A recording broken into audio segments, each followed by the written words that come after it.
Assalamualaikum warahmatullahi wabarakatuh. Salam sejahtera bagi kita semua. Semoga kita diberi kesehatan dimanapun kita berada. Pertama-tama perkenalkan, nama saya Muhammad Fikri, NIM saya 28921501198. Saya dari Fakultas Ekonomi dan Bisnis, Program Studi Manajemen semester 4. Presentasi saya kali ini adalah presentasi sebagai syarat penilaian ujian akhir semester dari mata kuliah Manajemen Logistik dengan dosen pengampu Ibu Wina Sari Kusuma Ningtyas. Presentasi saya kali ini bertemakan perubahan yang terjadi dalam organisasi logistik, yaitu perencanaan dan isu logistik. Di sini yang pertama-tama yang akan saya bahas yaitu tol laut. Sebelumnya, apa sih yang dimaksud dengan tol laut? Tol laut adalah konsep meningkatkan konektivitas seluruh Indonesia melalui jalur laut yang efektif, berupa kapal yang berlayar secara rutin dan terjadwal dari barat sampai ke timur Indonesia, dan kembali dari timur ke barat Indonesia. Pada awalnya, konsep tol laut adalah pendulum Nusantara, yaitu 6 pelabuhan. Yang pertama, Belawan, Batam, Tanjung Priok, Makassar, dan Sorong, yang berperan sebagai hub dengan jalur transportasi laut. Jalur ini bergerak dari barat ke timur dan kembali lagi ke barat seperti sebuah pendulum. 6 pelabuhan ini terhubung dengan lokasi-lokasi lain di sekitarnya. Tujuannya adalah untuk mengurangi biaya logistik. Lokasi-lokasi dalam jalur pendulum menghubungkan 6 koridor ekonomi Indonesia, yaitu sebagai berikut. Yang pertama, Sumatera. Sumatera sebagai pusat produksi dan pemrosesan sumber daya alam dan energi. Kemudian Jawa sebagai pusat industri dan jasa. Lalu fungsi Kalimantan sebagai pusat pertambangan. Lalu ada Sulawesi sebagai pusat produksi dan pemrosesan hasil pertanian. Bali dan Nusa Tenggara itu sebagai lokasi pariwisata dan pendukung pangan nasional. Lalu yang terakhir ada Papua dan Kepulauan Maluku sebagai pusat pengembangan industri perikanan dan energi. Kemudian langkah-langkah strategis yang mendukung tol laut Indonesia. Itu yang pertama, memperbaiki kinerja pelabuhan, memperbarui peralatan, dan mengefisiensikan birokrasi. Tujuannya adalah mengefisiensikan penanganan inventory dan mendukung efisiensi perpindahan dari moda transportasi laut ke darat dan sebaliknya. Kemudian yang kedua, memperbaiki backhaul dengan pemerataan pembangunan industri di Indonesia sehingga mengadakan barang yang harus dikirim dari timur ke barat Indonesia. Tujuannya adalah untuk menurunkan biaya transportasi yang dibebankan kepada setiap unit terkirim. Lalu yang ketiga, mengurangi pihak perantara atau disintermediasi dengan menghilangkan perantara yang tidak memberikan nilai tambah. Tujuannya adalah untuk mengefisiensikan proses transportasi, penyimpanan inventory berlebih, dan dampaknya mengurangi lokasi penyimpanan inventory gudang. Lalu yang keempat, pembangunan tol laut ini membutuhkan pembangunan infrastruktur dan transportasi, pembangunan fasilitas untuk mengadakan barang, yaitu pabrik di Indonesia Timur, agar meningkatkan pengiriman barang dari timur ke barat, pembangunan infrastruktur pendukung kehidupan. Kemudian perbaikan kinerja pelabuhan. Perencanaan pelabuhan meliputi beberapa langkah, yaitu sebagai berikut. Yang pertama, perencanaan yang matang akan mendukung rencana jangka panjang pelabuhan, termasuk strategi bersaing di tingkat regional dan internasional. Kemudian yang kedua, penyediaan lahan dan fasilitas yang cukup untuk menampung barang untuk kebutuhan di masa kini dan perkiraan kebutuhan masa depan.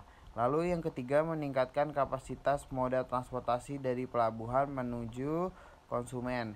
Yang keempat, merangkul pihak swasta untuk berpartisipasi dalam mengelola fasilitas pelabuhan seperti penyediaan air bersih, pembangkit tenaga listrik, dan pengelolaan gedung. Yang kelima, tanggung jawab pelabuhan mencakup perairan sampai beberapa kilometer dari pelabuhan itu sendiri, sehingga jadwal kedatangan kapal dapat dikelola sesuai ketersediaan lahan penyimpanan barang.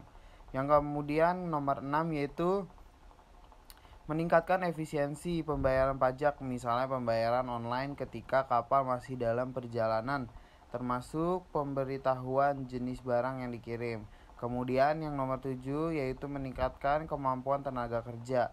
Untuk kemampuan dasar, pelatihan bisa dilakukan secara internal ataupun mengundang tenaga ahli. Kemudian yang ketiga yaitu efisiensi fasilitas. Beberapa kebijakan pemerintah dalam melakukan efisiensi terkait di bidang logistik Indonesia. Yang pertama, pembangunan pusat logistik berikat. Gudang berfungsi untuk menyimpan barang sementara waktu sebelum digunakan, diproduksi atau dikonsumsi. Dengan mengurangi perantara, maka dibutuhkan peran gudang yang lebih efisien. Namun bukan dengan menambah gudang perantara, tujuannya agar tersedia tempat penyimpanan barang atau inventory.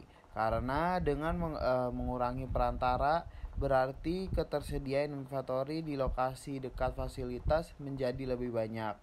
Meski inventory di gudang bertambah, jumlah inventory total dalam satu rantai logistik menurun karena disintermediasi.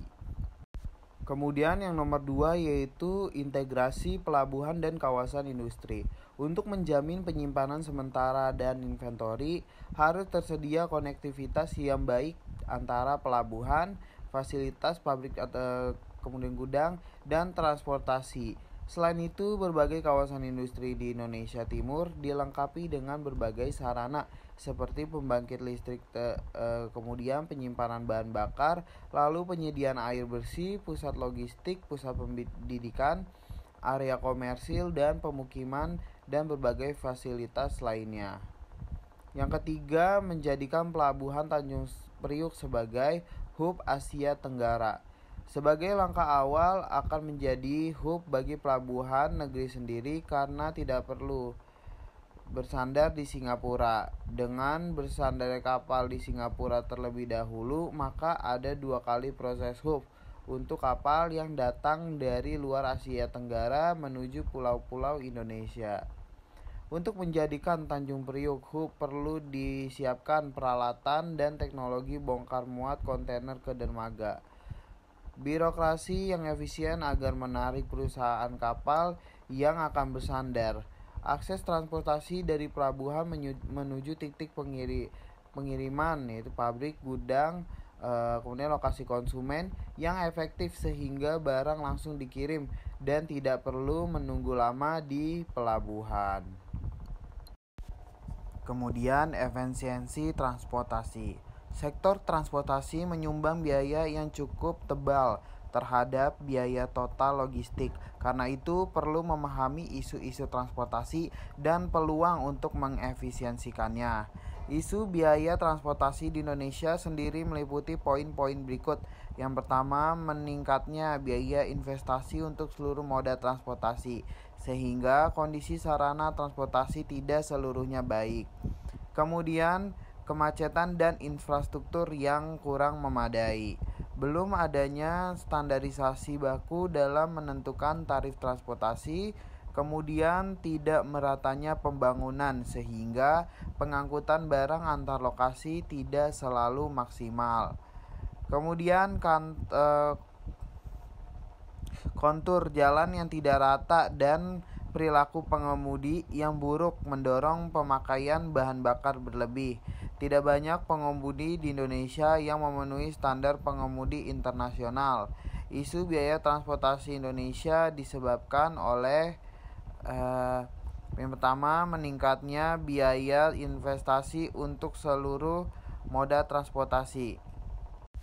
Kemudian meningkatnya biaya operasional transportasi sebagai dampak dari kemacetan dan infrastruktur yang kurang memadai.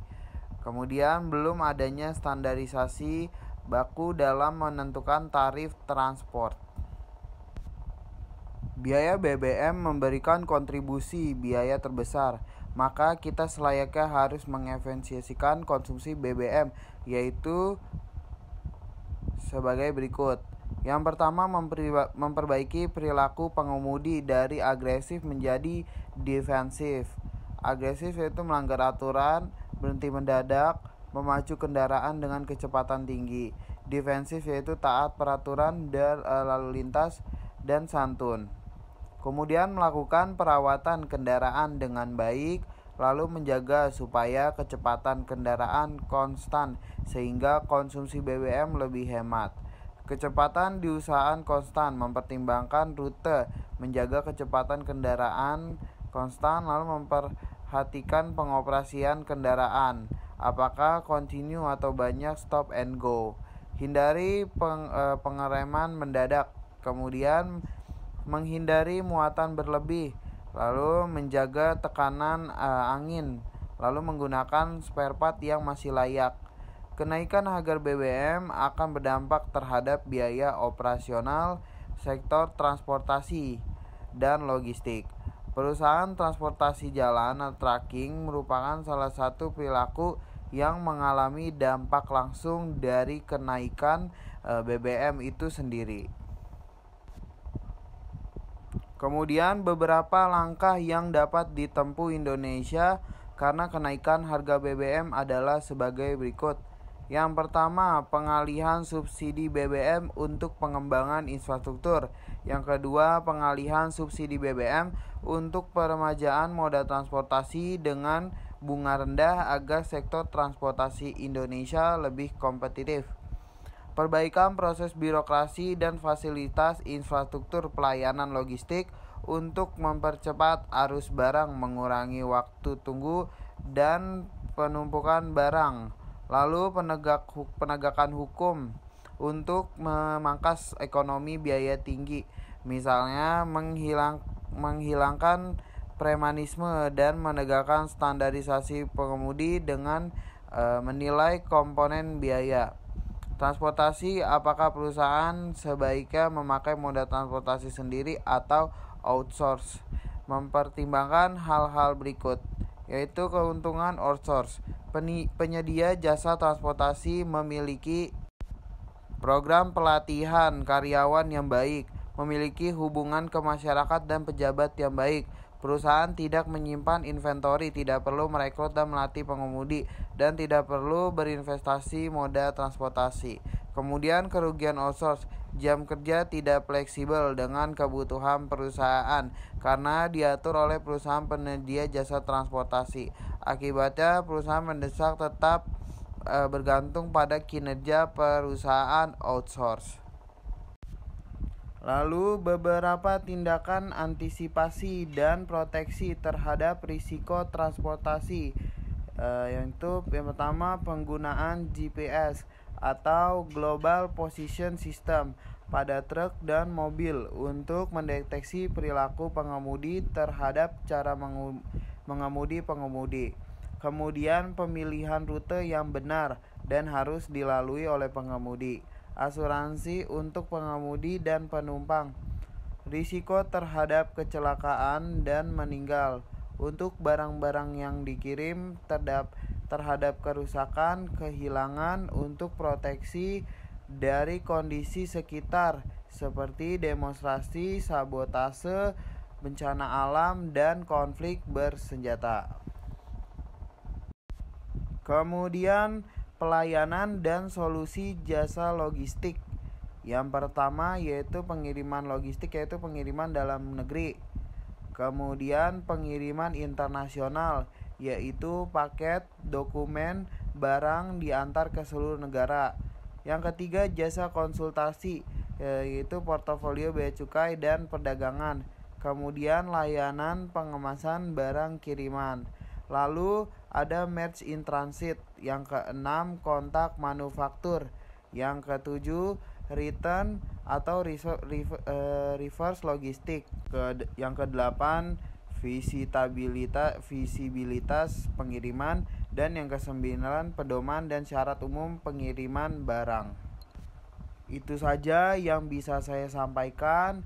Mohon maaf apabila saya masih banyak kekurangan dalam penyampaian. Semoga ilmu dan presentasi saya kali ini bisa bermanfaat bagi kita semua. Terima kasih. Wassalamualaikum warahmatullahi wabarakatuh.